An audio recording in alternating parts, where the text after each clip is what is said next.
Hello everybody, welcome back to our Cartridge info channel. In today's video, I'll show you how to easily enable or disable continue printing when cartridge is low on your CANON i-SENSYS MF657Cdw.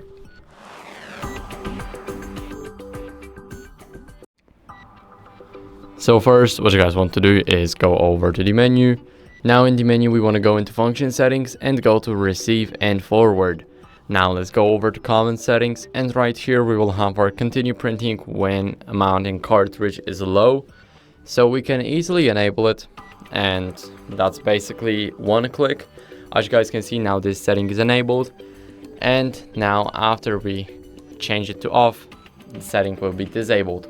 So it's a very fast process. You guys can also change that in the remote UI, so I'll show it to you guys.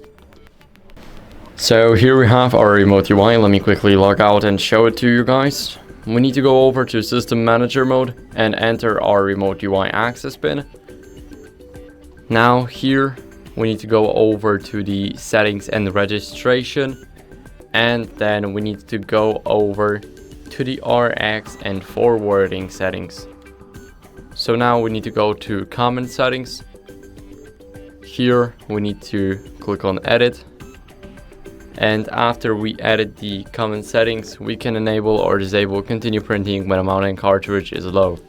So after we click OK, it will be automatically saved to our printer. And that's basically it. So I hope this video helped you. If it did, then leave a like, subscription, and a comment, and I'll see you in the next one.